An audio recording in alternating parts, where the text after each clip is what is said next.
What's up, parents? What's up, students? What's up, administrators? We're glad you're here tonight. Thank you so much for all that you do. All that paperwork. Thank you, thank you.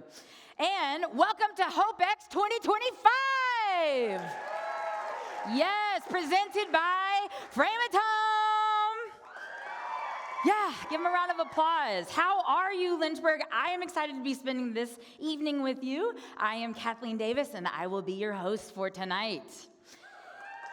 Thank you, thank you. Joining me on stage, other than our esteemed speakers, is the one and only Flat Five Jazz. Yes. Incredible, incredible group. So thank you guys for making this show so special. And speaking of special, we would like to remember two very special Beacon of Hope change makers tonight. Thank you, Mark Spain and Dr. George Hurt, for changing Beacon of Hope and this community for the better. Yes. Incredible, incredible people. Yes, stand up for them. I love that. Yes, I'm feeling it in this crowd already tonight. Look at this community. Big shoes to fill for sure tonight, but we're gonna do our darndest, right? PG. So, okay, let's get going. I wanna kick things off with a little quiz, but y'all know me, it's not gonna be hard, it's gonna be fine. We're gonna make it through it. And we're gonna start off with just three numbers. 246, 958, 90. It's like an eye test. Did I get it? Yes. 246, 958, and 90. What do those three numbers have in common? Any guesses? Love all the hands. Look at all the type A's out there. They're like, we've written it down already. Actually, you were wrong about a couple of them, but that's okay. And also, no, they're not winning lottery numbers, but if they are, please remember me. I'm Kathleen Davis, your host tonight, okay? And they're definitely not Dennis Cohen's jersey numbers from high school either, am I right? These numbers represent something far more powerful. These numbers are evidence of transformation. They are a proclamation of momentum. These numbers are the heartbeat of change.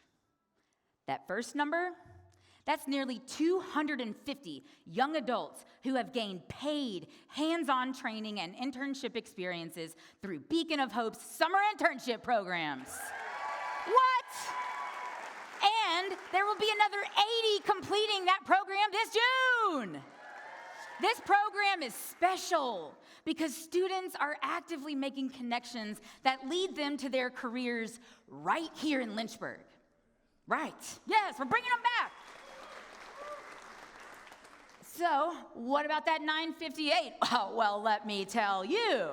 During just 1 week this fall, 958 college applications were submitted across our 2 LCS high schools, thanks to counselors and Beacon of Hope working together for Virginia College Application Week. Y'all. That support saved Lynchburg families, parents, over $40,000 on college applications. 40 grand in 1 week, right? That kind of access does not happen in every high school in our region, and y'all know that. And definitely not in the state. What's the difference? Beacon of Hope! And I know what you're thinking, Kathleen. Okay, what about the 90 number? I know. When an LCS graduate attends one of our local partner colleges, 90% return the following year, compared to a measly 82% nationwide. So, winning, am I right?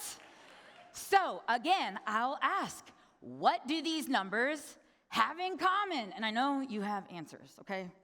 You shouted them out at me.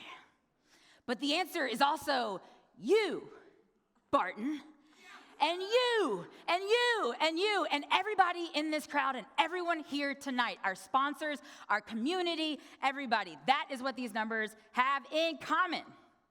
These numbers are a result of this city showing up, of families showing up, mentors, educators, and of Beacon of Hope showing up. And like I said, you in this room tonight investing in what is possible for Lynchburg. Let's give ourselves a round of applause for embracing the one thing that is always constant: change. That's what tonight is about. This is about the art of change. And to help us explore it, we have gathered a slate of amazing speakers. Let me tell you. Each of them has a story rooted in transformation and the community that helped that transformation be possible. And hey, since we're talking about community, you may have heard, if you're Facebook friends with me or anybody in the room, honestly, that about the awesome $10,000 match that we have tonight. That's right, yes. A dollar-for-dollar match thanks to a generous group of private and corporate donors who believe in the power in this room tonight. And if you don't know what I'm talking about, don't worry. We'll talk a lot more about this before intermission. But just know, guys, your presence tonight here matters. It creates momentum. And speaking of momentum, I promise we're going to get to our first speaker of the night. Oh, it's a good one. It's a good one. He is someone who knows a thing or two about change. He's someone who understands change isn't just about action. It's also about awareness. He is a former counterintelligence agent turned professor, author, and empathy researcher. He spent his career exploring how compassion, connection, and even brokenness can lead to stronger, more resilient communities. Tonight, taking a break for his current position as Dean of the Cormier Honors College at Longwood University. Yes, we got some alum in the crowd. Dr. Chris Cook helps us open the art of change by showing us that cracks in the surface might not necessarily be signs of damage, but maybe a sign of a life well lived. Please join me in welcoming to the stage Dr. Chris Cook.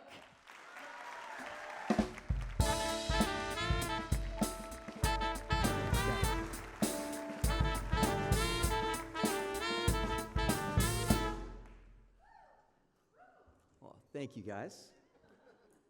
Oh, going back. All right. So, surfing is not just about where you place your feet, but how you use your hands. Your hands influence everything from your speed to your balance to overall stability. Now, tonight, I'm not going to talk about this type of surfing, ocean surfing. Nah. We're going to talk about life surfing. And life surfing and surfing life is all about how you handle the waves of change. And there are 3 basic points that I want you guys to walk away with. The first, just like real surfing, it's all in your hands. And I'm going to explain that. The second is education is the primary surfboard to ride life's waves. Oh, and it matters. And third, and this is a lot of fun, there's beauty in wipeouts. There's beauty in the wipeouts and brokenness that happens when you ride life's waves in a big-time way. Now, this is what happens when you surf with kintsugi. When you surf life, things break. You see, kintsugi is not some surfing samurai or a ninja. Kintsugi is this. It's the Japanese art of repairing broken pottery using gold and silver lacquer. And it's based on the philosophy that breakage and repair are an inherently beautiful part of the history of an object. And as you can see, the cracks become valuable. They're filled with gold. And the bowl become stronger. This is what kintsugi is all about. Now, let's get back to the wipeouts and the breakages in life. And when you talk about, brokenness and breakage, and a word harm comes up quite often. Well, tonight, I want you to think of harm in a new way. If you could bear with me, in a kintsugi type of way that takes on change that happens in life. And you heard that I'm a former military guy, so I like acronyms, okay? You're going to get 2 of them tonight. The first is harm. And the H in harm stands for highlight imperfections. Because if you highlight imperfections, just like kintsugi, it strengthens you. And just as an example, I can remember to this day, the summer before I tried out for my JV basketball team. I wanted to play on that team so bad. But everybody knew I couldn't dribble with my left hand. So that summer, I worked as a stock boy in 2 different warehouses.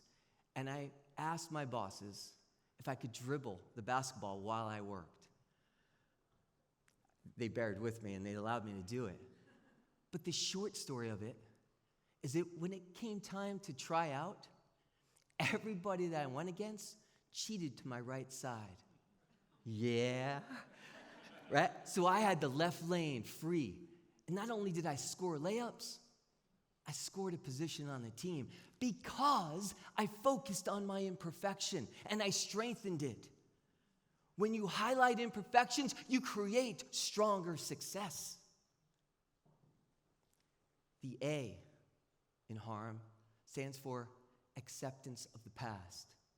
When you can accept that change is a natural part of life, whatever happened in the past, and you can move forward faster and more effectively than you ever did before. For guys, if you're constantly dwelling, you're never moving. So accept the past. The R stands for resilience.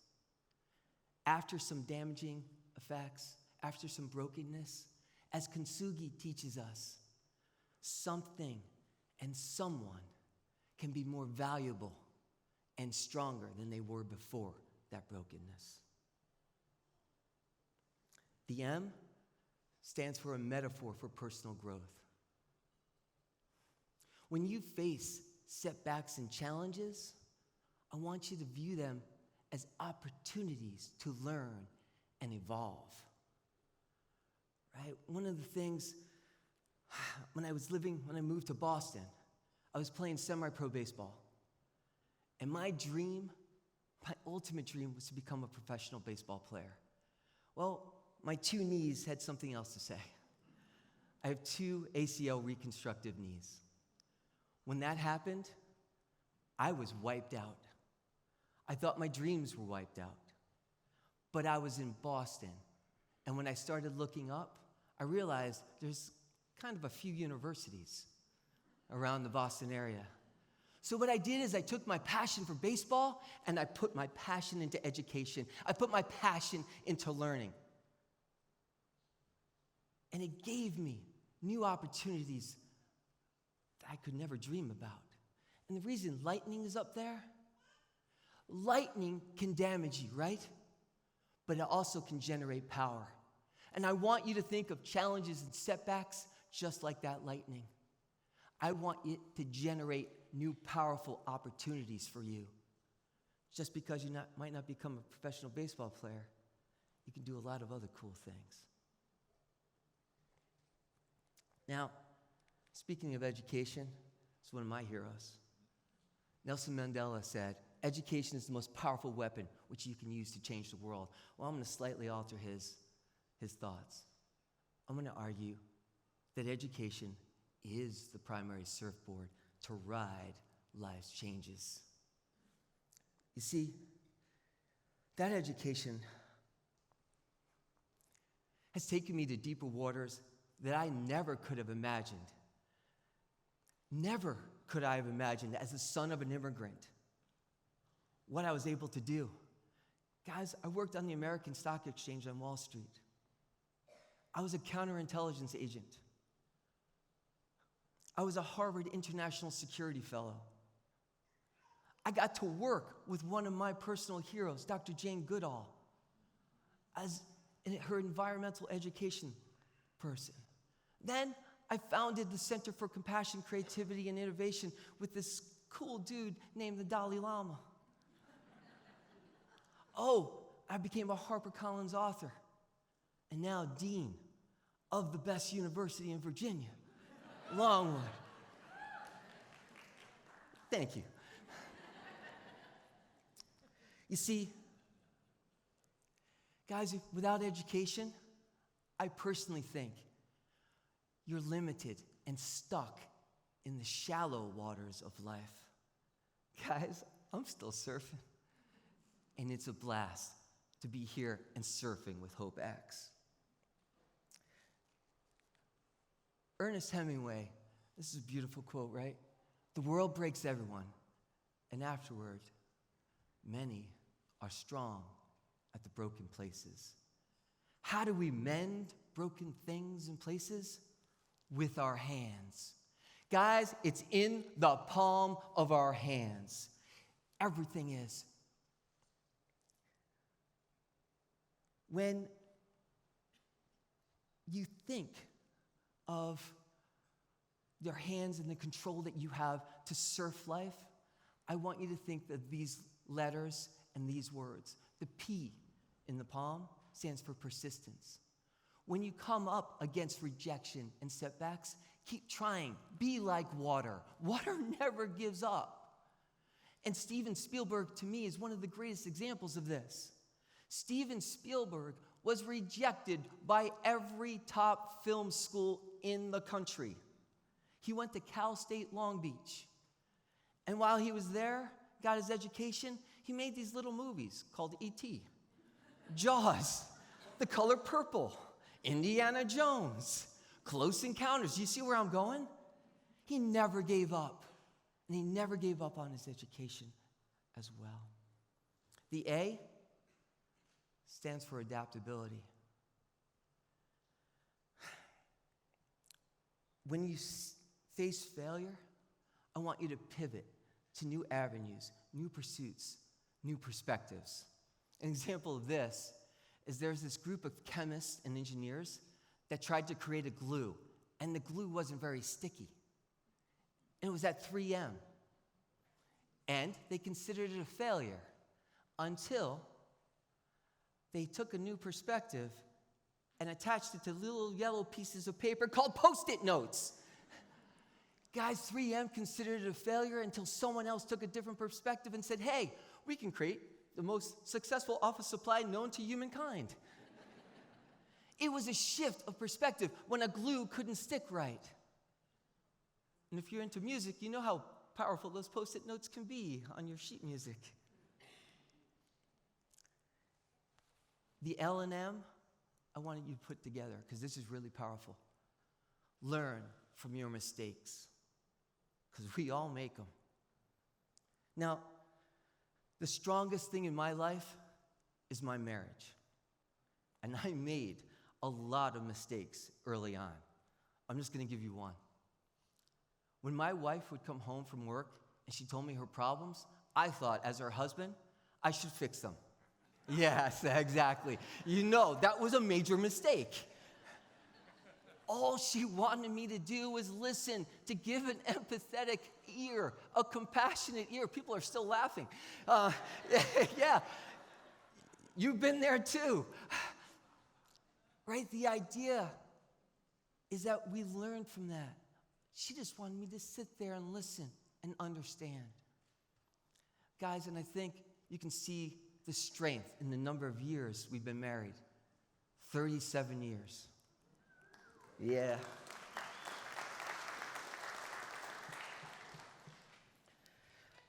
Guys, don't try to fix things. Guys, what I'm finally going to say is when you surf with kintsugi, you place the power of your dreams into the palm of your hands. You can paddle out to any of life's waves that you want to ride. You see all experiences, especially wipeouts, as opportunities to strengthen yourself. For you understand that in brokenness, there is beauty. Thank you all.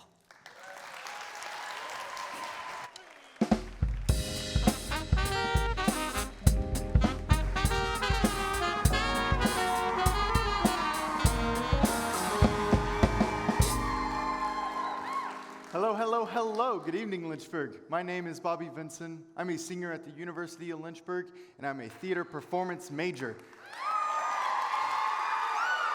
Which means two things. One, I like to stand on the stage. Two, I live in the world of change. I started doing theater when I was young, at the age of 7, down in Thomasville, Georgia, in Willy Wonka's production of The Chocolate Factory. I played a squirrel. I then moved to Wisconsin, and that was about 9 months. I moved to Chicago, well, right outside of Chicago, for 2 years, and I had no theater exposure for almost 3 years of my life.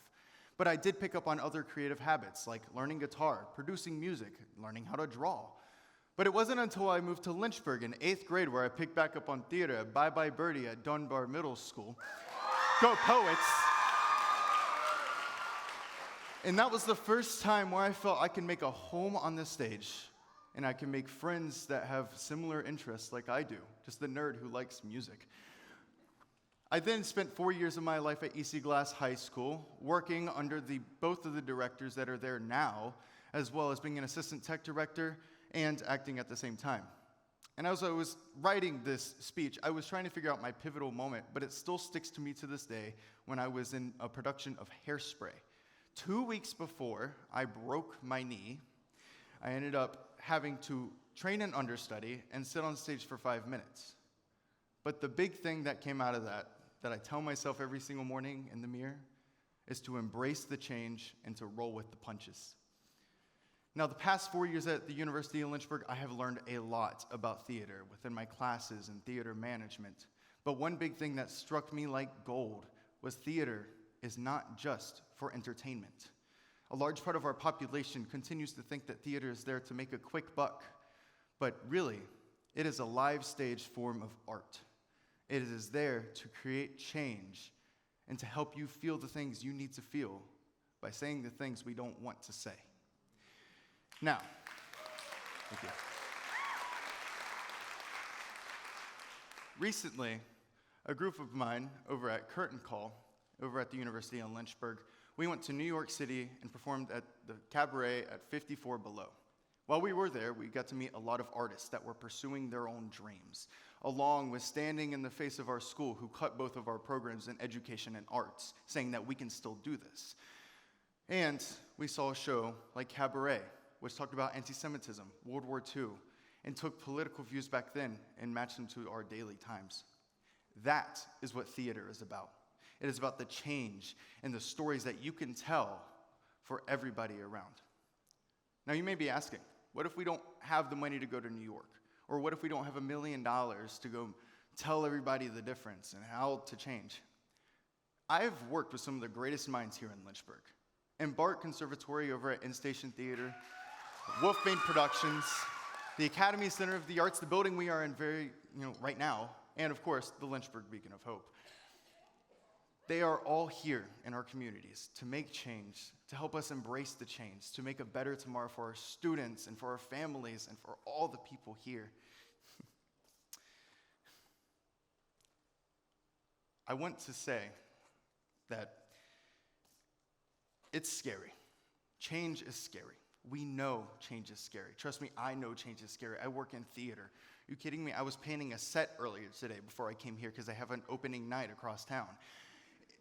It's constant fear if it's going to get done on time and adapting to what is in the unknown.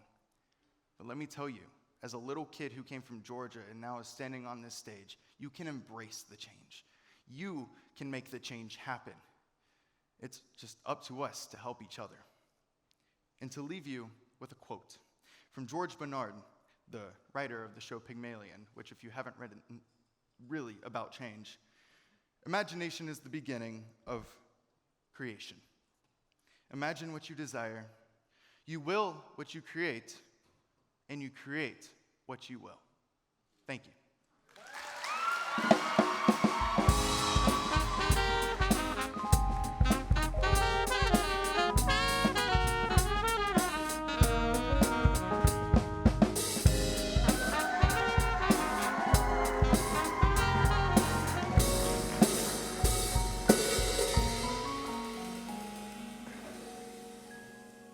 Good evening, everybody. Oh man, it's such an honor to be here alongside so many inspiring speakers, and I'm truly grateful to Lynchburg Beacon of Hope, not just for supporting me throughout college, but allowing me to share my story here tonight. Now, I want you to close your eyes for a second and imagine this. You're a kid walking into the school cafeteria for the first time. You see rows of tables with students, but you don't know where to sit. You feel like you're different from everyone else, and people are staring at you and laughing. The little voice in your head begins to tell you, you don't belong here. We've all felt this otherness before, right? Either in the school cafeteria or the office boardroom. Lynchburg has been a great home to me, but there were times when I too felt like an outsider because of my identity. Although I was born here, I was often the only Indian kid in the room growing up. Shy and scrawny, bespectacled with bushy eyebrows. Yeah, look at that face. Isn't he so adorable? Look at that. Which made me a target for bullying. I was different. And the little voice in my head would constantly tell me, you don't belong here. With the support from family and friends, I overcame this adversity. While the bullying stopped, though, the sting of exclusion lingered. I still perceived myself as an outsider, alone, at the margins. However, in the last year of high school, I learned an important lesson that would change my life. I heard as I was surrounded by a diverse student body. And I noticed that some of my classmates were also struggling to accept the unique identities. They were bullied for being different. They faced stereotypes where they were judged because of their background or appearance. When I saw this, something stirred inside me. I felt a desire to create change. That little voice in my head, the one from middle school, crept in again, telling me to quit. So I was at a crossroads. I could either succumb to this voice of fear, or I could rise above it and use my own voice to take a stand for what's right. And I did just that. In my senior year, I worked with my close friend, Muhammad, and our teacher. He might be in the audience tonight, Coach Matthew Day. Let's give him a shout out here. And we created a club called Overcoming Adversity with Diversity. Yep. We set out to include everybody, especially those on the margins, and help them feel like they belong. We created videos where students challenged the stereotypes they faced and allowed them to embrace and express pride in their identities. We hung up flags in the school of different countries in the school hallways and even organized a culture night. Our club began to grow from 2 people to 10 to 20 across all backgrounds. And ultimately, we did achieve our goal. And, not to brag, but sort of became local celebrities too, right?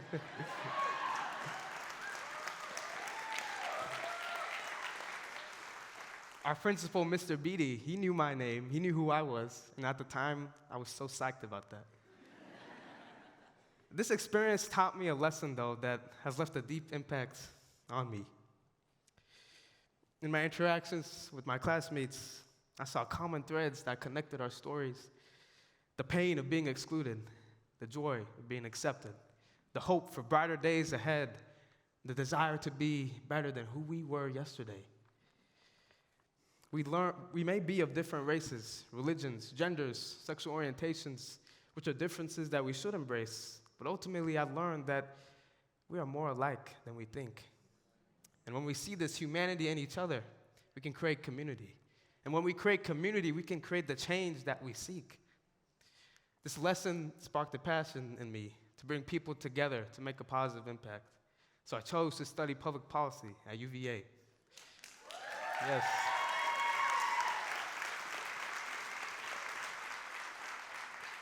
This equipped me with the right tools to advocate for change. And after graduating, I began work at a nonprofit in Washington, D.C. called the National Community Reinvestment Coalition. In my role, I've supported and advocated for grassroots organizations that are expanding housing, investing in small businesses, and creating jobs in communities that have been historically denied access to economic opportunity. These are different pockets of the country that I felt that sting of exclusion. It's the single mother in Baltimore who works multiple jobs day and night to make ends meet.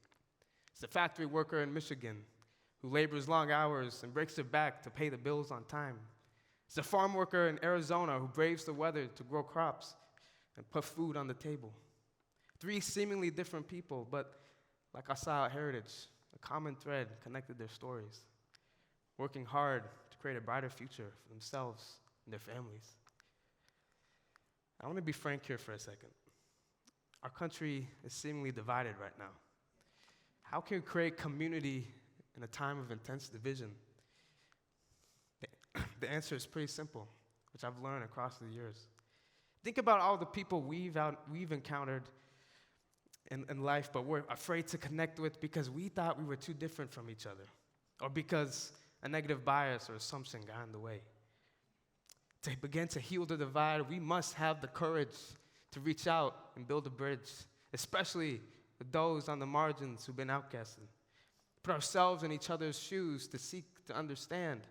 Because if we hope to build an educational future for our youth, to overcome racial and economic inequality, to ensure that all people have the resources they need to prosper, then we must work together.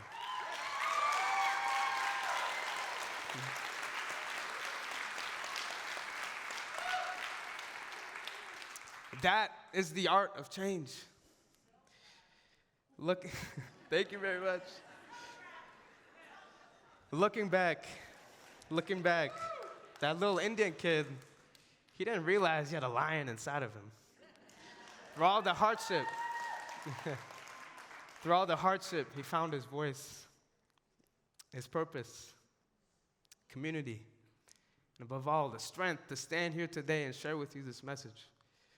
To all generations, especially to the students here tonight, your voice matters. Your voice matters.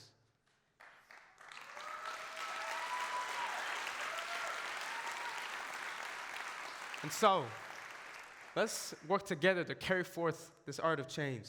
Let's paint a new portrait for our community, for our country, for our world, one not of division, but of unity.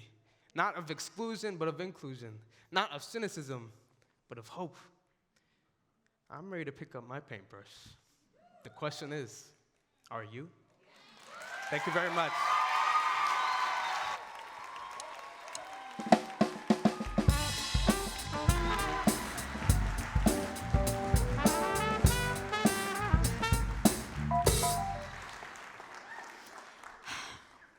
Wow. Let's just take a moment to sit with that. What Manan just shared, that sort of thing takes real courage. It takes guts to take a stand and to change your life. Even more to keep going when others think it's too hard.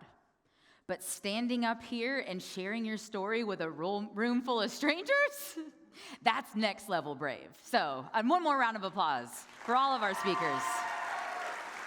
What an incredible group we've already had tonight.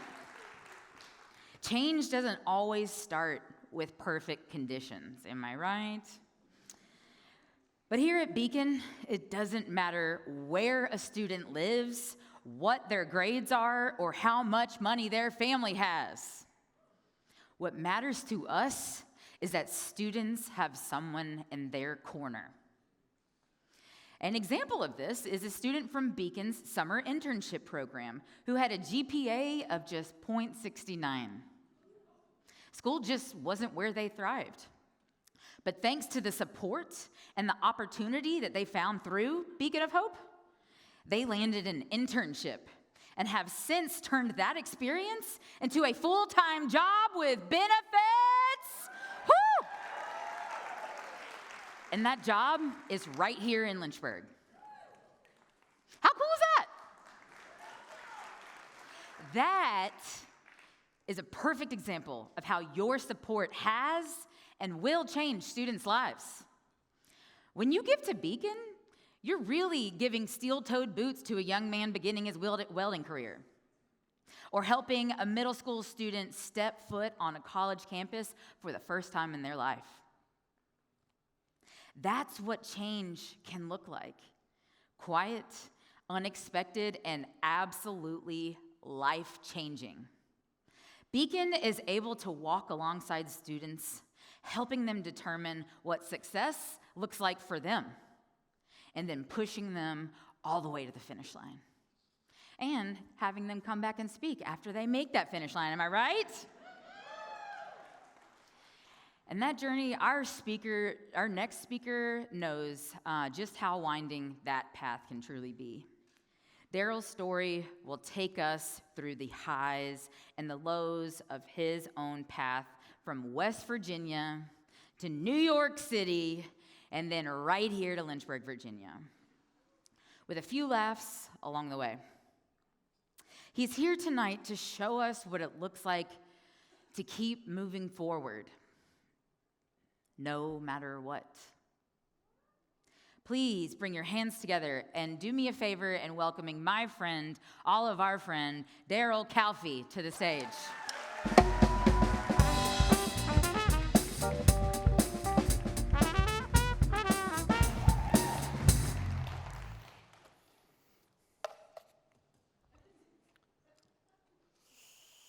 Okay. You have permission. You have permission, and you have permission. You're probably asking, who is this guy? Why in the world is he giving us permission, and what is the permission for? Here's the deal. I know that there's somebody in this audience tonight who's thinking about a career change. There's probably somebody in this audience who's thinking about a relationship change. Maybe you're starting one. Maybe you're ending one tonight. And maybe you're about to do something that everybody else thinks is crazy. See, I'm a 45-year-old father of 3, 14, 11, and 5. In fact, 2 of them are here tonight. Their mother, Johanna Calfee, my wife of over 20 years, died. When that happened, I was left with the question of what do I do next? Who's going to give me permission to change? And so tonight, as we talk about the art of change, I've lived it for the last several years. See, I grew up a funny fat kid in West Virginia. I was actually a hog calling champion. That's a blue ribbon there, in case you're wondering. I won the hog calling contest at the West Virginia State Fair. And in about 6th grade, I started to realize that there was something different about me. While I played all the sports, and my parents can tell you we played all the sports, I felt like I loved art. And in 7th grade, Miss Carrier bought my first piece of art. She was my art teacher in junior high, and it changed my life. This idea that I could create something that somebody else loved, and that they would spend money on it, and I could do it in art, and it all came together for me. And so as I started to think about colleges, I really liked the idea of art schools. But unfortunately, as a football player, you learn they don't have football teams, and they don't have campuses. And so through a series of events, I found myself in the coach's office here at Liberty University, getting ready to start to play spring ball. And then this happened. I cut my foot in half. This is an x-ray from about 2 weeks ago. This injury is over 26 years old. In fact, I did it here on the James River. I ripped my foot in half, and as you can tell, bones aren't supposed to fuse back together like that. So I went from being this kid who was really into sports, and that was my whole identity, and I had to shift quickly to somebody that was something different. So I leaned back into art. I went back into marketing and design and advertising. I want to give you this idea tonight that when these kind of things happen to us, we look at ourselves as artists and not victims. All artists have constraints. Think about it, for example. If you're a painter, maybe it's the size of your canvas. Maybe it was the colors that they gave you to paint with. Or maybe it's just your budget. When you learn that all artists have constraints, it really changes the way that you look at what's ahead of you. The next 20 years of my life looked a lot like this. And some of you guys here tonight were with me when we were doing this art.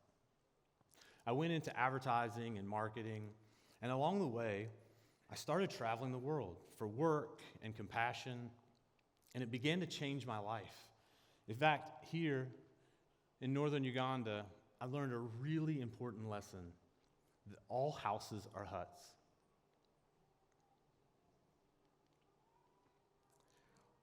When I came back home, I brought that idea to Johanna, and we changed everything. We changed our perfect house in the perfect neighborhood, and we went on this really crazy journey. In fact, some of you guys even called it crazy, where we moved into a HUD home. If you don't know what a HUD home is, it's a housing and urban development home. This place was a complete disaster, dead cats everywhere. My mother wouldn't even step foot inside the house. But it changed our life. It changed our budget. We spent $350 a month on this house. We spent more money on each other. We spent more money on experiences. And for the first time, I really started to understand what made me tick. It was in this moment that I realized the sooner that you understand that you're the only one that wakes up concerned about your happiness, the faster you start to make decisions.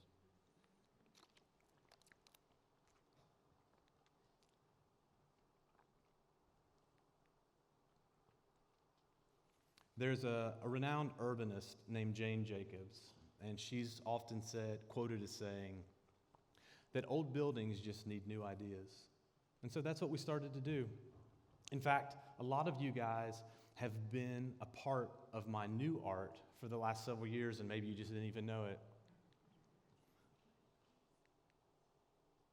My new art started to look like this. In fact, tonight, maybe you had dinner with your spouse in my new art before you came. Maybe this morning, you had a cup of coffee with a friend in my new art. Maybe perhaps you had a bagel in my new art. And then you probably really need to go to CrossFit to work off that bagel in my new art. Maybe you took your kids to a martial arts class downtown. Or maybe you went to the retro arcade. Those things became my new art.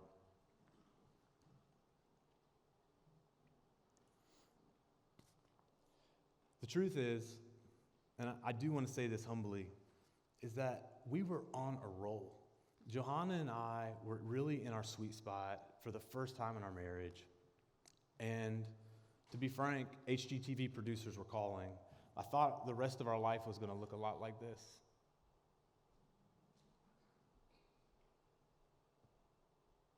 But instead, it started to look a lot like this.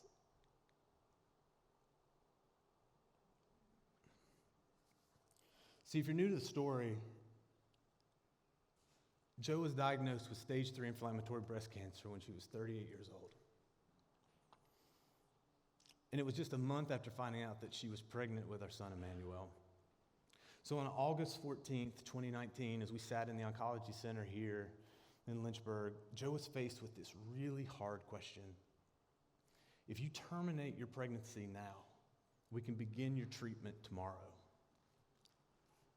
I will never forget the courage it took for her to say, absolutely not.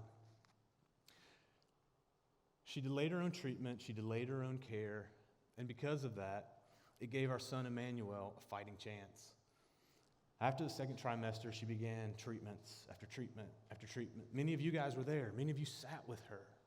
She even had a mastectomy when she was pregnant with Emmanuel. We have a saying in our house that we wear our scars on the front, and Johanna lived it out.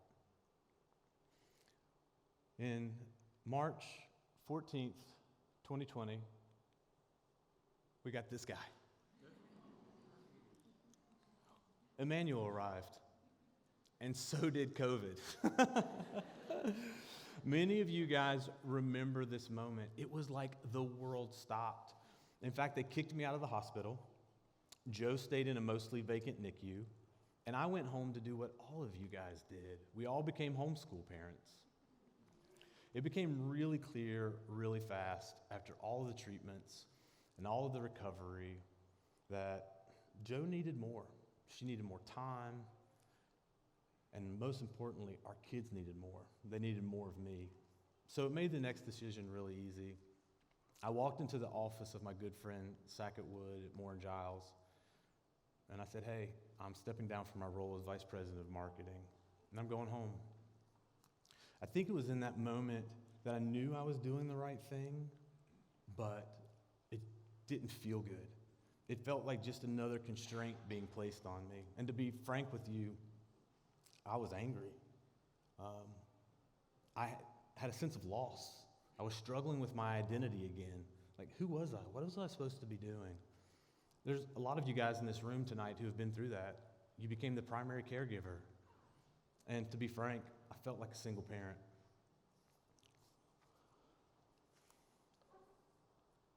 And then it happened.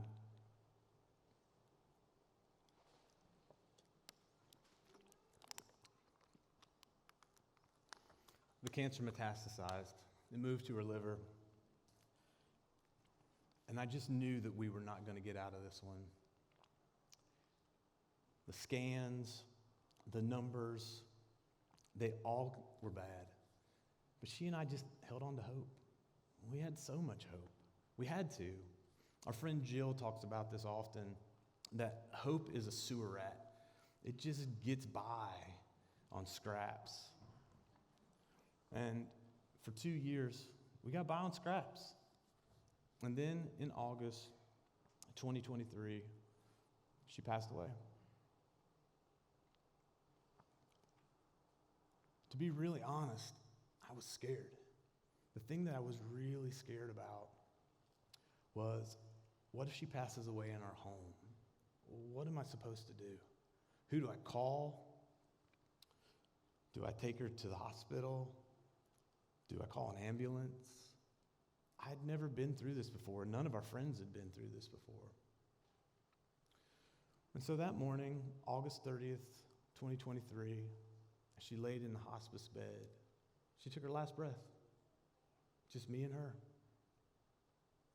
And all of a sudden, the thing that I was so afraid of was gone. I knew what to do immediately, and I called my kids, and they came down. I will never forget standing in that room with them. You know, they didn't run. They stood there and they watched their mom die in front of them. I watched Emmanuel crawl into the hospice bed with her, tried to wake her up. They faced their fears. These were fears that we talked about quietly in our house, in the kitchen, or on the edge of the couch after she was going through a treatment, or when I'd put them to bed at night. They would ask me, is Mom going to die? I'm so proud of them. Today I parent them like people that I respect, people that have been through hard things. I don't parent them like they're little kids.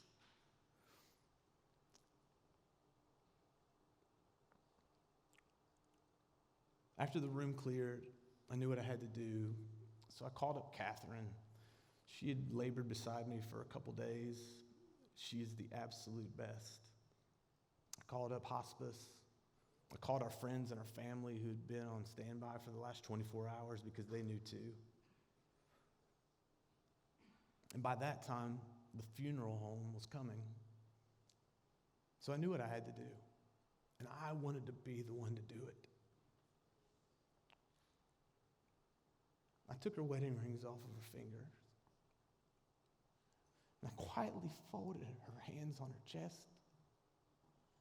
I wrapped her up in the quilt that was left on the hospice bed. And I zipped her up in the body bag. Slowly, just over her face, it was just peaceful. And she was at rest for the first time in a long time. Along with the gentleman from Tharp, pushed her out the door and into the hearse. I'll be honest, man, I was gutted. For the weeks that would follow, I just felt hollow. Like, what am I supposed to do? How do I become another version of myself? I think I felt like this disease had stolen everything from us. It had stolen our careers. It had stolen, at times, our joy. At least it had tried. It had tried to steal our joy. And let me just say really quickly, I just want to make this really clear, that if it was not for our community, many of you guys in this room, my story would be so different. And I am so grateful for you. You know who you are, and I'm so thankful.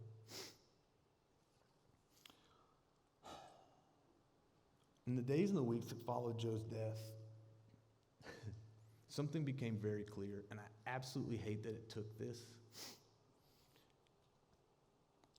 But loss really clarifies life. I knew who needed me, what needed my attention, where I needed to be. It really invited me to just skip the bull.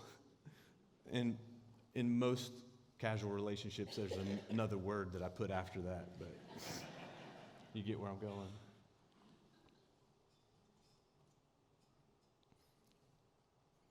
So when I talk to you guys about permission, I was seeking it. I really felt like I needed permission from somebody that I knew, that I trusted, somebody that had really been through hard things. So I did what anybody would do. I called up Billy Barksdale. And I said, hey, BB, can we do lunch? So we're sitting at Isabella's, and he looked across the table, and I hate him for this, but he says, DC, you're just asking all the wrong questions, man. And he was so right.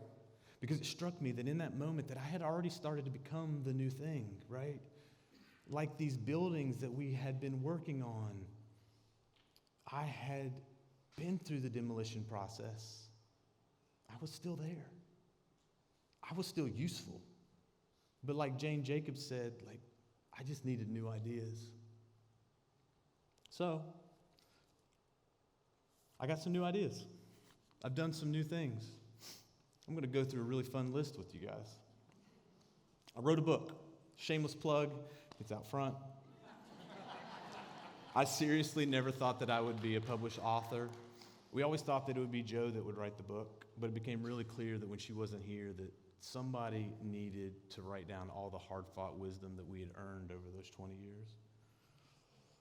I began renovating some buildings that people were really scared of. In fact, we're about to start some of the scariest projects that we've ever done. And speaking of scary teachers, I went to parent-teacher conferences by myself. I became a softball dad. For you guys, I became a softball dad. I got more tattoos, Nana. I started a Mexican restaurant with some friends who really are family, and it has been es un gusto. This one was tough. I opened myself back up again. See, for years, I declined the calls and the texts to get coffee, to meet with other men, to make new friends. I just didn't have space or time for it. But I opened myself up to it again. And along the way, I created the most beautiful relationship and camaraderie with another man who had lost his wife. He is raising 4 boys by himself, and he's rebuilding his own home as well. And I went on my first date in 23 years. Let's talk about awkward. But she's here tonight, and she is so special.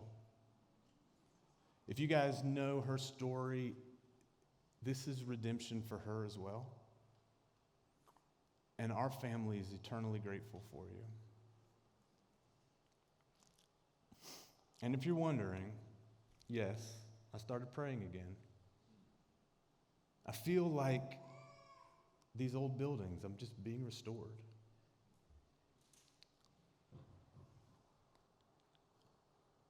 I want to leave you with Joe's words. This is something that's tattooed on my arm that she would say to me. She knew that there was times that I was just chomping at the bit, like there was work that had to be done. But she was exhausted, guys. She was just so worn out, so beat up.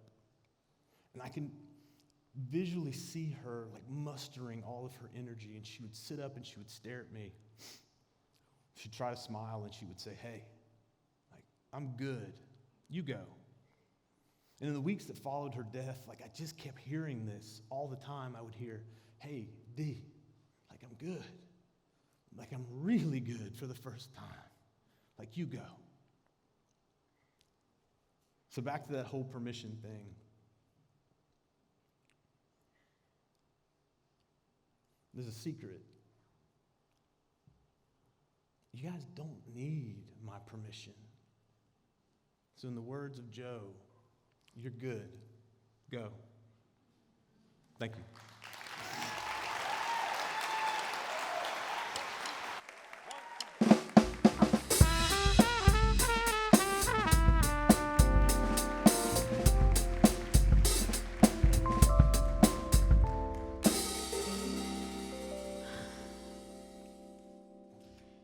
Let's just do another round of applause for that.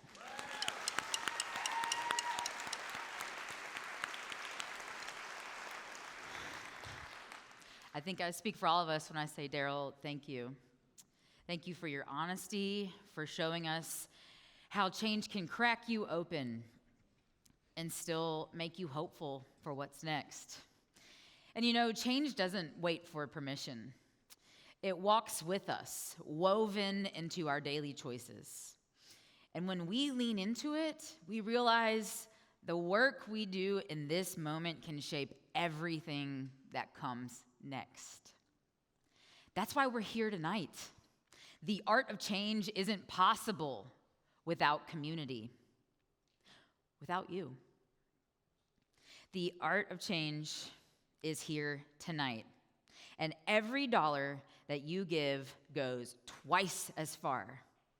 So you're not just donating, you are part of the masterpiece that we are creating tonight. And to help us carry that energy into the rest of this evening, please welcome the heart of Beacon of Hope, the executive director, Lidra McQueen. Woo!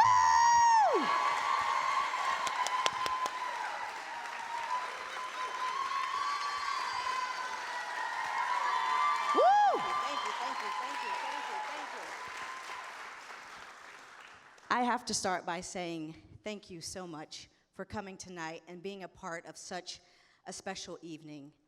Daryl just did an amazing job, but for the next couple of minutes, I get to talk about our amazing students. The stories that you have heard so far and the stories that you will hear for the rest of the evening are not just stories, they're not performances. These are real lives, real students, real young adults who are seeking and creating real change. And tonight, we in this room get to show up for them in a real way, and for the LCS students up here who are coming behind them. Woo! Woo, woo! So as you might have seen in email or social media or the multiple times that Kathleen has mentioned it tonight, sorry. There is a special match. And again, thank you to the generous donors who made this possible. And so we already have $10,000 in hand for you to match.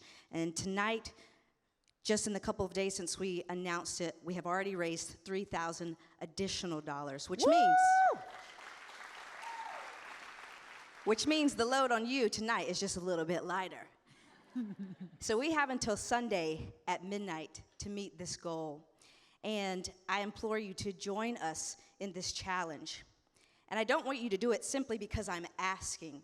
I want you to do it with the conviction that you want to do it and that you truly believe in the mission of Beacon of Hope. And there are a few ways that you can do this. There are QR codes in your playbills. There's a QR code behind me. For my tech-savvy folks, you can text Lynchburg. Do we all know how to spell Lynchburg? Yes. You can text Lynchburg to 50155 and donate that way. Or, for my paper people, there are envelopes also in your playbills. I saw some in the lobby, so if you're missing one, come find me. We can fix that. But these are the multiple ways that you can give, and I hope that you will join us in meeting this challenge. We're at the best part. You get to go to the bathroom. It is, it is intermission. So while you're thinking about what you might give, you've got 10 minutes to run to the restroom, grab a drink, purchase merchandise for HOPEx, purchase books from our authors and speakers who are here tonight. And if you've enjoyed Act 1, I have to tell you, Act 2 is incredible. So you only have 10 minutes. Do you hear me? 10 minutes. Y'all better listen to Leisha, 10 minutes. 10 minutes. So head out, and we'll see you in 10 minutes. Thank you. Go!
I tried to vouch for y'all.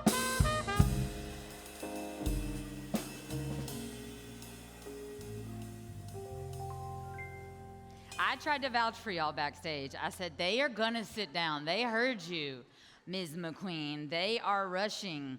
You were not. It's okay, we forgive you.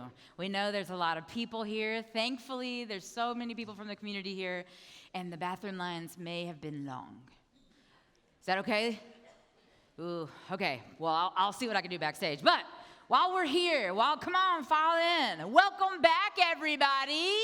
Did we get some Chex Mix, some snacks, some drinks, some wines, some beers, whatever? Good. Well, thanks to our friends. We just want to do a quick thank you to our friends over at John Stewart Walker for helping us and supporting tonight. We're also incredibly grateful to the businesses who made tonight possible. We got Framatome. Y'all know I got the heart for Sintra. Innovative Wireless Technologies. Innovative Bank of the James. BWXT Technologies. One of Nat Marshall's triplets is here. I swear to y'all, there's no way there's one Nat Marshall. But anyways. The LCS Education Foundation, what's up? Yeah. Jamerson Lewis Construction. Morin Giles, very cool. Sage Trials. True Stage. And Meriwether Godsey. Thank you for investing in this community and in the future of our students. And if you took a moment to give towards that $10,000 challenge, thank you. And if you didn't, thank you, I guess. Every gift is a part of the change that we are building together. And I did some math for you all backstage while you were busy doing whatever. That match challenge is 10,000 times 2. So that's $20,000 that we could raise tonight for Beacon of Hope. I know I carried some decimals. Y'all let me know if that didn't turn out to be $20,000. But what does that mean for us here at Beacon of Hope? 20 more high school students in our paid internship program. 20. It means 4 more college students on campus who will not only have the financial support, but also the moral support that is provided by this community. Yes. And above all, us meeting that match challenge tonight means that Lynchburg students don't have to figure this out alone. Yes. Thank you. Now, speaking of change, Act 2 opens with someone who lives that work every day. Zakiya Scott, yeah? A graduate of Heritage High School. But then also every other university, VCU, Liberty, and recently she won Person of the Year for Lynchburg City Schools. How cool is that? Person of the Year, woo! As a transition specialist at Turning Point Academy inside the Juvenile Detention Center, she is a quiet force for transformation in the lives of students who need it the most. Her story reminds us that change isn't always loud. It's layered. It's intentional. And often takes flight in the places that we least expect it. Please join me in welcoming to the stage Zakiya Scott. Just breathe.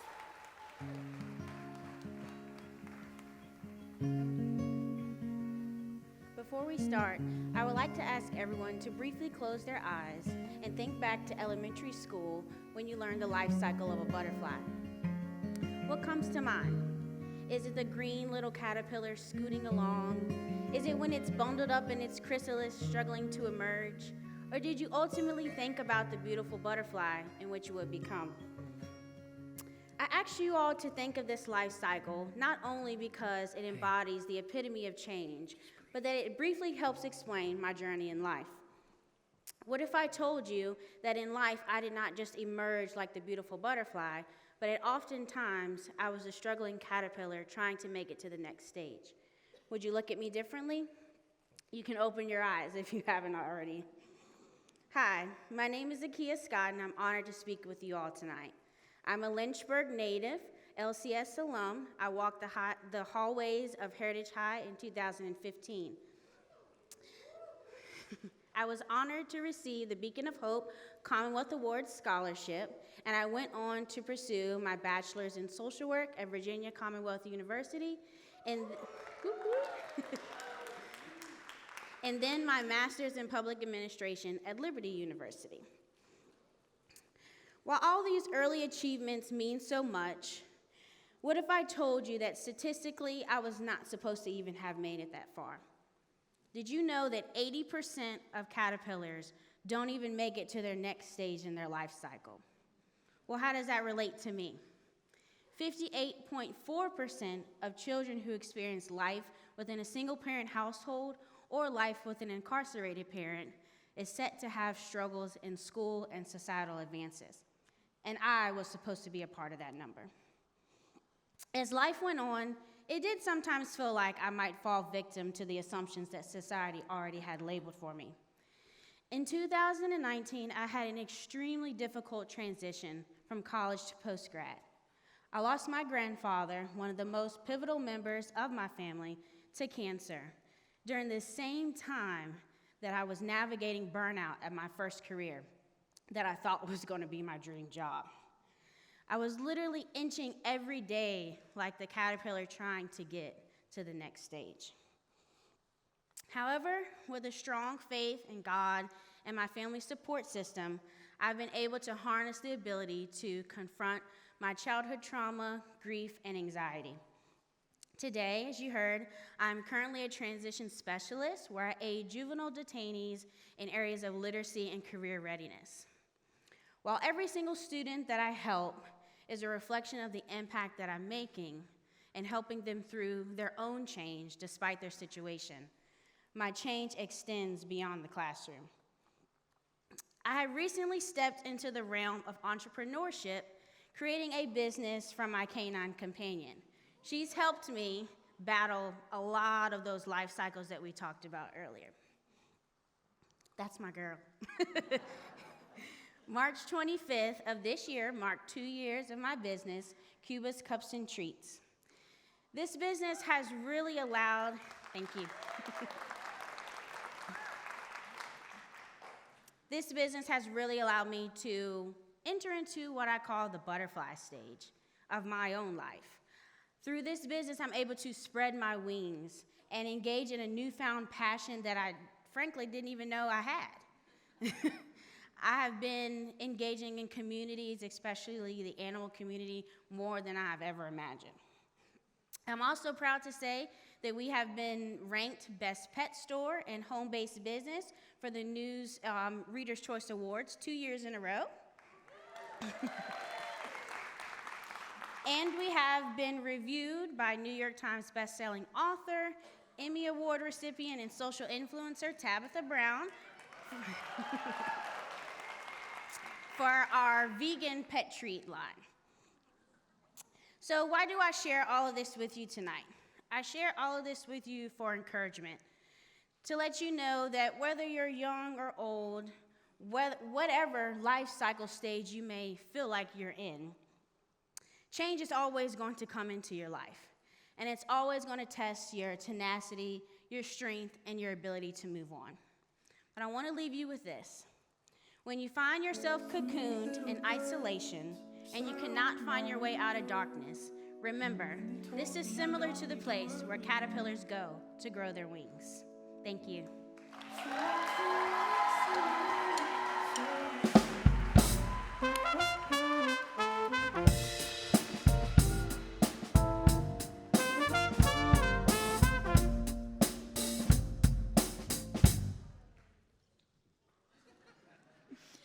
Two stories, two ripple effects. Zakiya reminded us that transformation often begins quietly. She even reminded us before she went on, they're not going to play, right? Transformation often begins quietly, out of view, but it doesn't stay hidden. And Avery showed us that when we choose to change, the impact rarely stops with us. It spreads and it inspires. So without further ado, join me in welcoming Avery to the stage.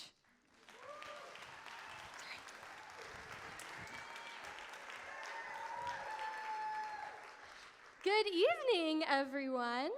My name is Avery Sprouse, and I'm honored to be a student guest speaker tonight. I'm currently in my third year at the University of Mary Washington, woo!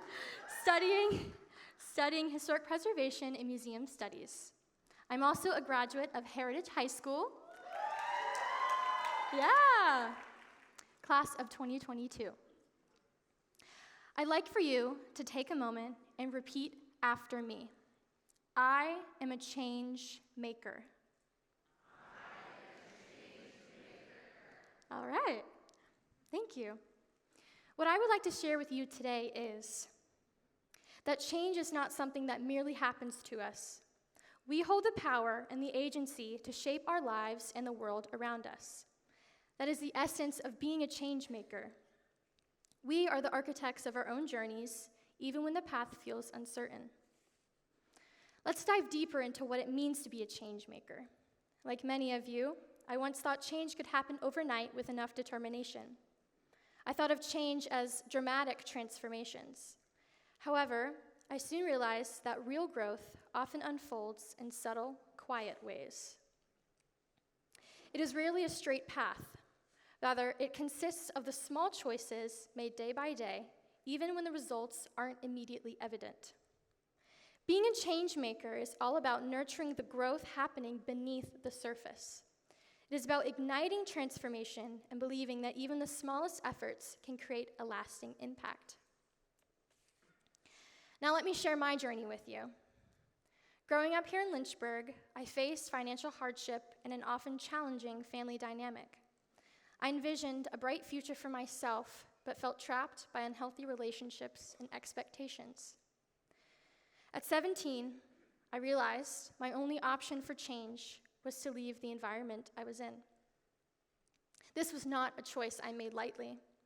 It involved lots of consideration, but I knew that it was the right decision. Taking that leap was a terrifying step, but it sparked a series of transformative changes within my family. As I began to prioritize my well-being, I encouraged those around me to reflect on their own lives. It made space for vulnerability, understanding, and ultimately healing. Around the same time, I was applying to college. As a first-generation college student, I had no roadmap, and I wasn't even sure if I could afford it. Yet I refused to let these hardships dictate my future. I poured hours into researching scholarships, crafting essays, and filling out applications in the hopes that someone would see my potential. This journey was exhausting and filled with rejection, but during my most discouraging moments, I would encounter change makers that reignited my belief in myself. A pivotal moment came when I started going to the Beacon of Hope program at Heritage High School. The student mentors and leaders there had a profound impact on me.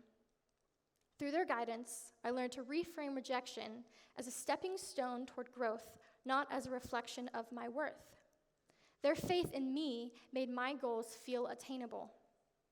This experience showed me that change is a chain reaction that begins with us and radiates outward. Each decision can trigger a domino effect, transforming our lives and the lives of those around us. As change makers, we have the power to shape our lives and inspire others along the way. Just as I learned from the steps I took and the support I received, we should all strive to be sources of encouragement for one another. By sharing our stories, offering support, and uplifting each other, we can create environments where everyone feels they have the power to spark this change. So, let's embrace our roles as change makers and commit to the small yet powerful choices that lead to lasting transformation. Together, we can create a brighter future, not just for ourselves, but for our communities. My question for you today is, what is the right next step for you to set off those dominoes? Thank you.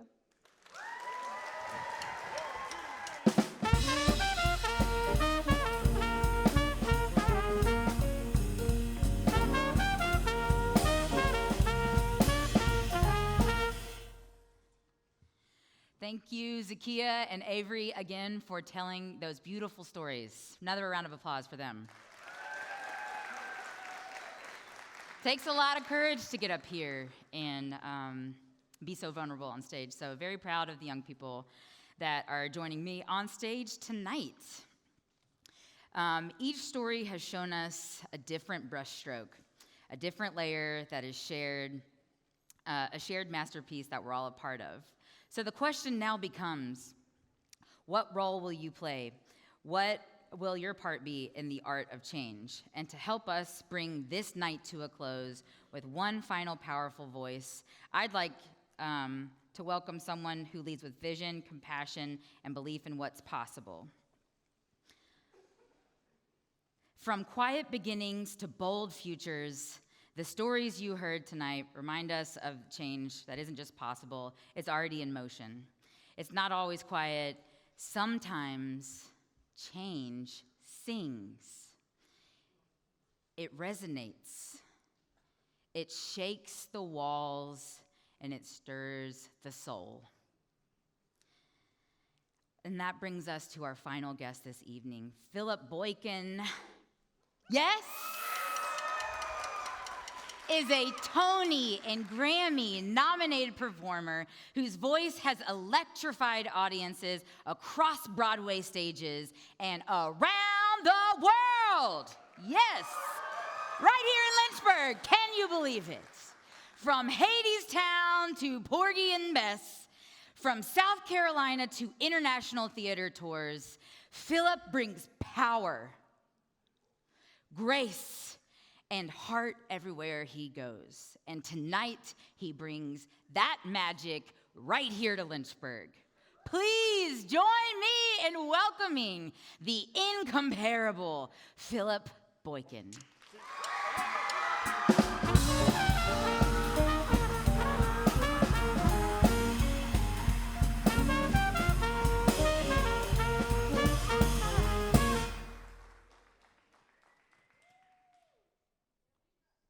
Y'all can do better than that.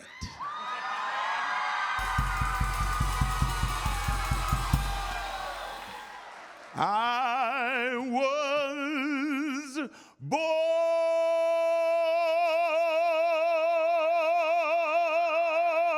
by the river in a little tent. Just like the river, I've been running ever since. It's been a long time coming, but I know a change gonna come.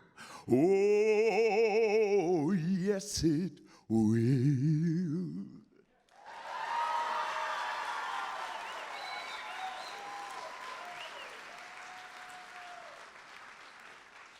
Thank you so very much. I am so happy to be here.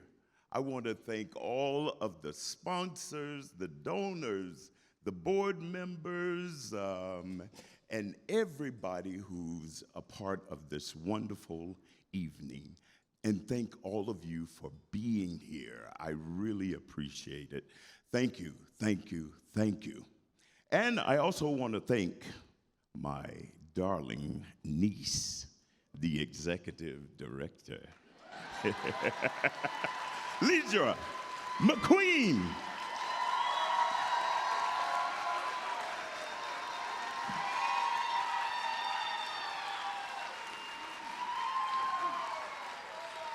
Yes, it runs in the family. The art of change. I can't think of anybody better to ask to speak on that because I've been through a lot of changes. The first change was, you guys may not know this, but I was born a poor white boy. It's true. It's true. We were so poor, we couldn't afford to be white anymore.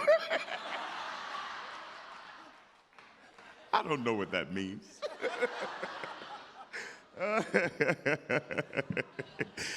Oh, I have 6 brothers and 3 sisters. And as you can imagine, things were very, very difficult for us. When I was 6 years old, my birth father, my paternal father, left the family. He came into my bedroom one night and he said,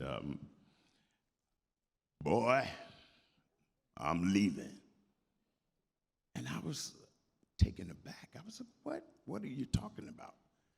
And then he said, "Sometimes a man gotta do what a man gotta do." I was like, "What the hell are you talking about?" No, I didn't say that. And then he asked me, he said, "So you want to stay here with your mama or you want to go with me?" And I said, I can remember my small, sweet voice saying, "I want y'all to stay together." And I don't know what his answer was to that or what he said after that because I was just in tears. And as I was crying, I saw the car headlights drive past my bedroom window, and I never saw him again. He left my mother with all these 10 children to raise on her own. There's no reason, well, that is the reason that we had to move to government low-income housing.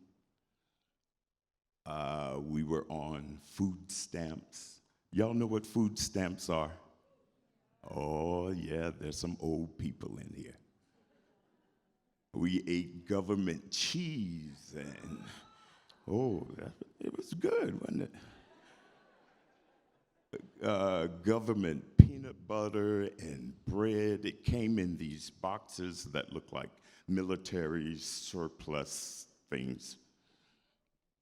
But we made it through, and looking at me now, you know I didn't miss a meal. Watch out there now. You know, I feel for people who are growing up like I did now. Because have you been watching the news and there's Doge this and Doge that? All right, I'll leave that alone. While growing up, I faced so many different hurdles and obstacles and roadblocks. I was constantly tempted by making fast money like the other people in the community were selling drugs or I had to wrestle with being dyslexic and the extreme poverty that we were experiencing. But somehow, I made it through. I had a dream that I wanted to be a singer because I would watch the television and I saw the music videos and I thought singers made a lot of money. Well, I'm here to tell you they don't. Around the age of 13, God sent this wonderful angel of a man into my life, the amazing Dwight E. Woods. He was the founder, one of the founders, and the director, the writer, the choreographer for this youth theater called the Phyllis Wheatley Repertory Theater for Youth. When I joined Phyllis Wheatley, that's where I began to dream of being on a stage, and my dreams of being on Broadway came from. He took me in. I started calling him Dad, and he became my adopted father. He knew the area that I grew up in, and he invited me to live in his house, and he was going to be my father. And that change will always be so important to me. People like him, people like you who are donating to this cause, you are the reason that there is a Philip Boykin.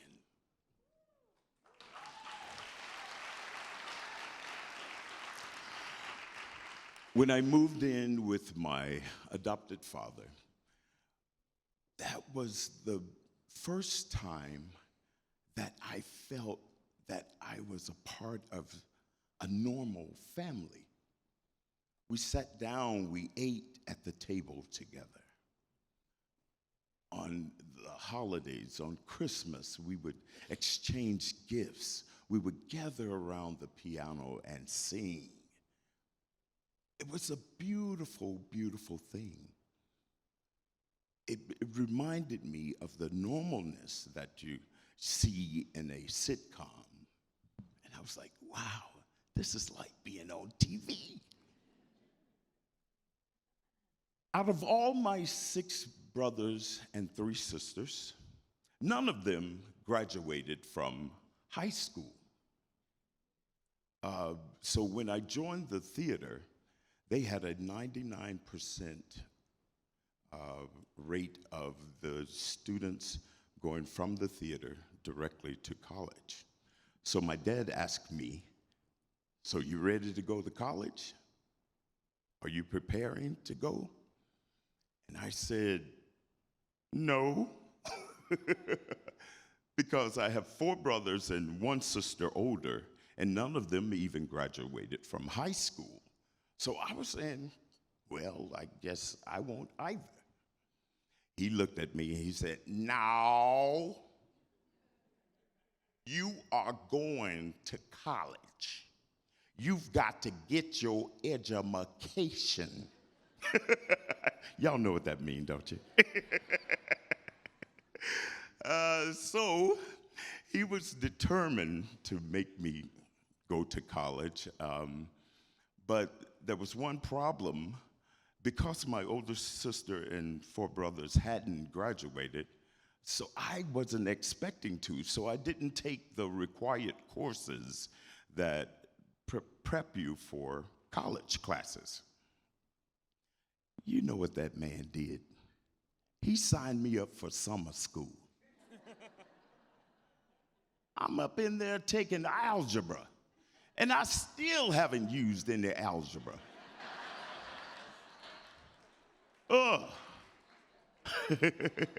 But it's not about using the algebra. It's about solving problems.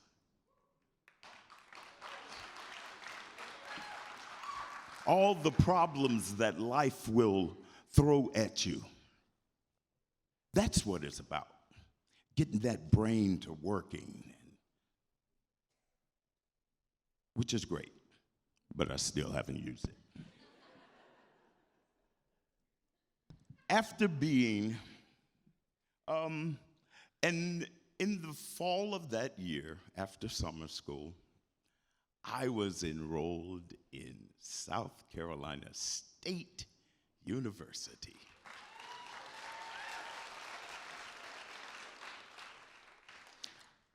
The change, I became the first person in my family to not only graduate from high school, but to go to college.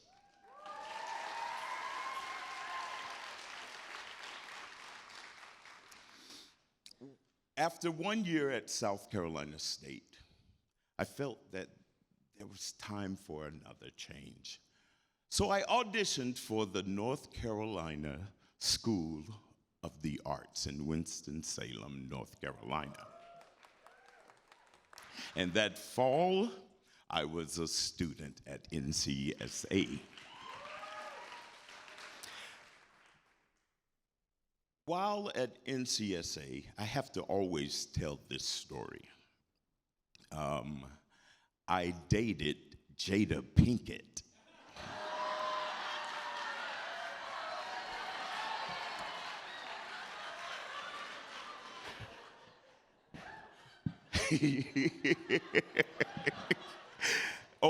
And I have to tell this story too every time I tell that one. My wife is here. Felicia, where are you? Stand up, say hello to the people. I don't see you. Oh, there she is. Baby, baby, baby. I will never tell that story about Jada again.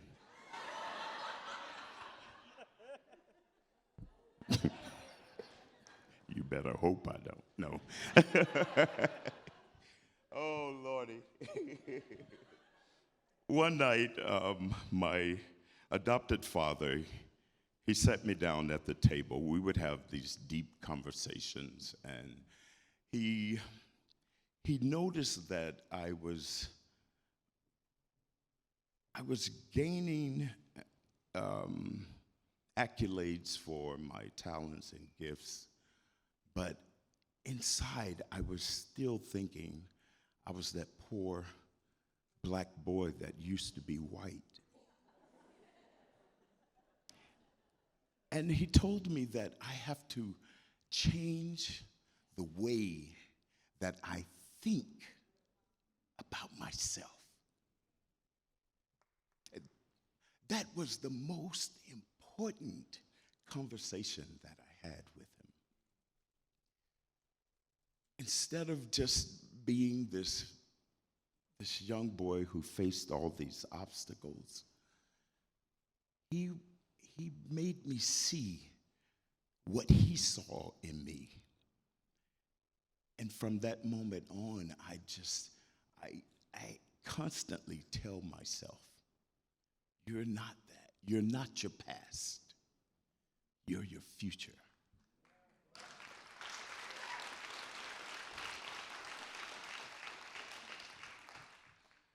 So, after going to NCSA, my voice teacher, he loved the School of the Arts, and he didn't want to leave.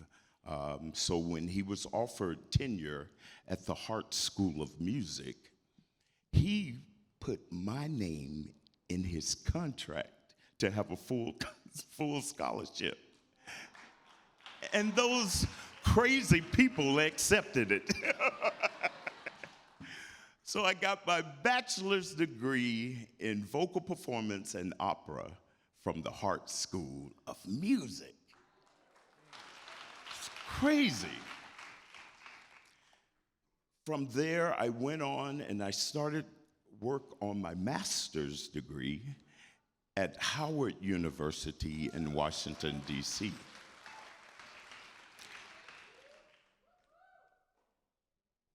What is my life? I was working so much, and I was constantly asking the dean of the music school and the president of the university if I could start later or if I could leave earlier because I had all these jobs coming up. I was singing in Europe and all over, which is a wonderful thing. I had embraced all the changes, and I was living the theme for this evening.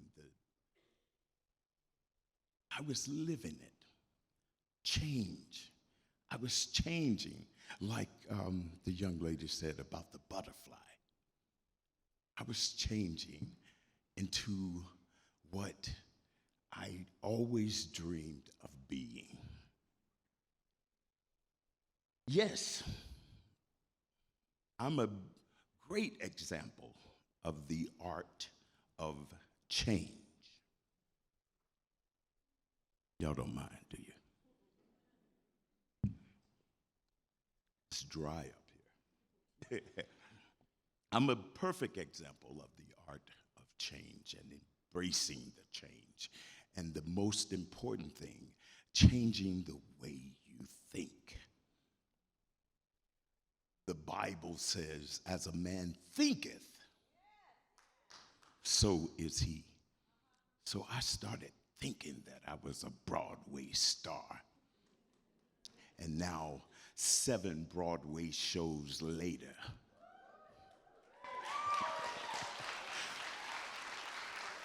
I just got a call a few days ago to return to Hadestown. So April the 22nd, I will be back on Broadway. I just completed a month of Hadestown in the West End, where I made my West End debut in London. Believe in yourself. I'm talking to you guys. Believe in yourself. Never give up hope. Never give up on your dreams. If I can do it, you can do it.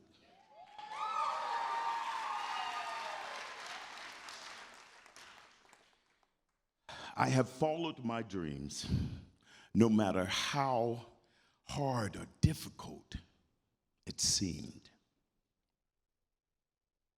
And no matter how impossible you may think that your dreams are, I want to encourage every one of you to dream.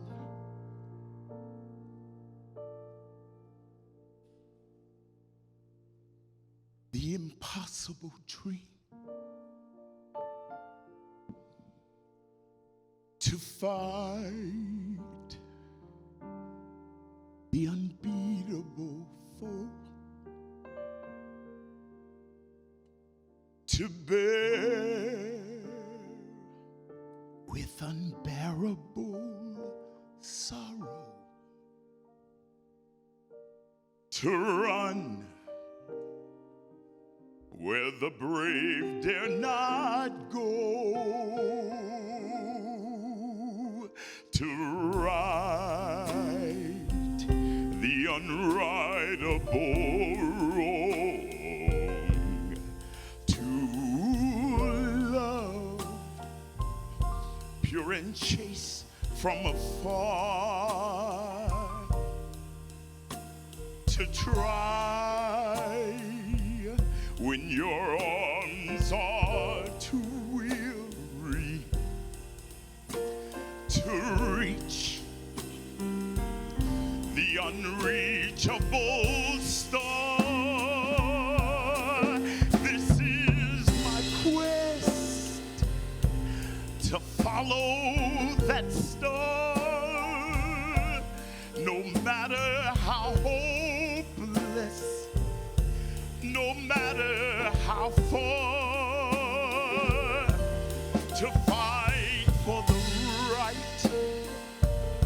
without question or pause, to be willing to march into hell for a heavenly cause. And I know if I only be true to this glorious quest, that my heart will lie peaceful and calm when I'm laid to my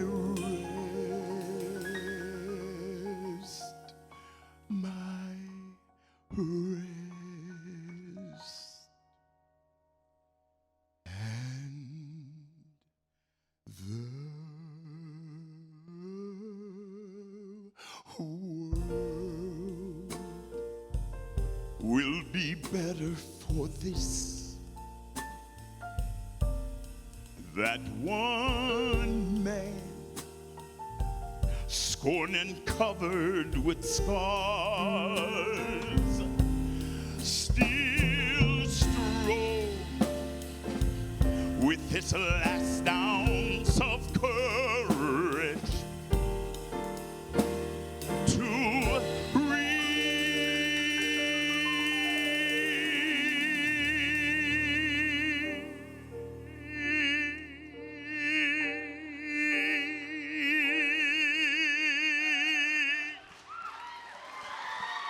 the unreachable stars, the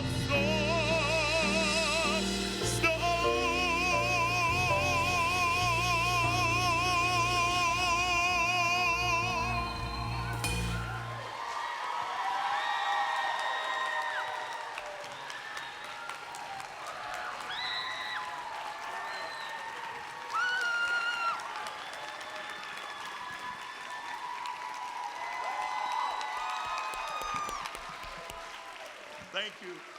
Thank you. Thank you.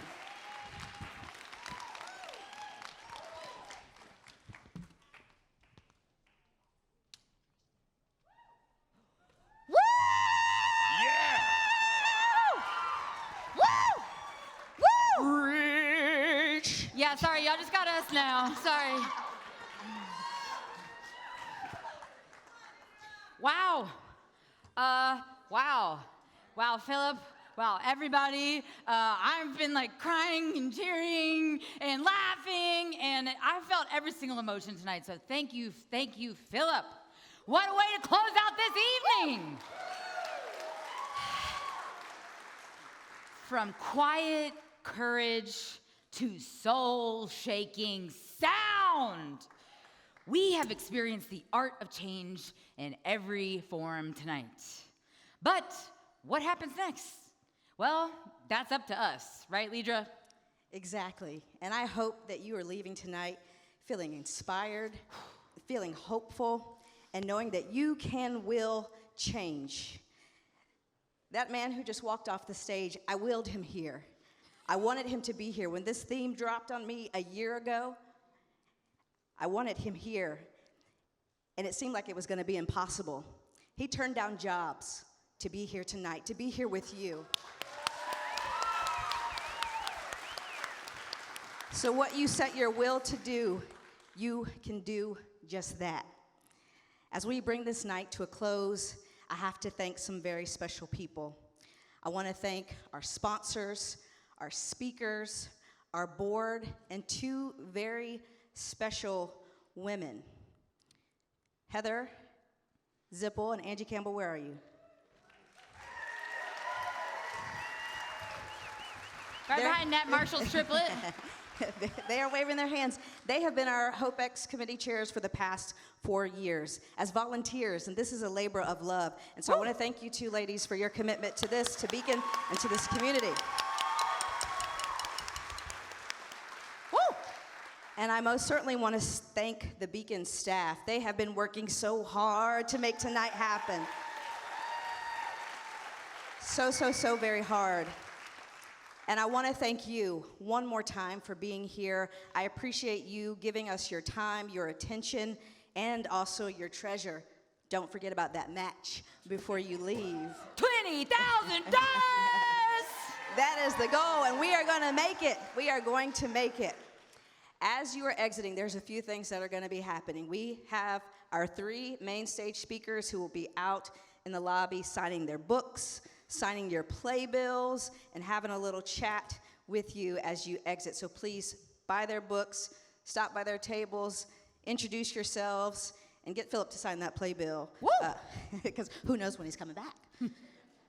And one more thing. As a special surprise, Philip will be staying back to do a Q&A on the 3rd floor. So about 20 minutes after we wrap this up, and the 3rd floor, for those who would like to hang back and have a little Q&A session. Definitely Dunbar, any other theater students in here, and then...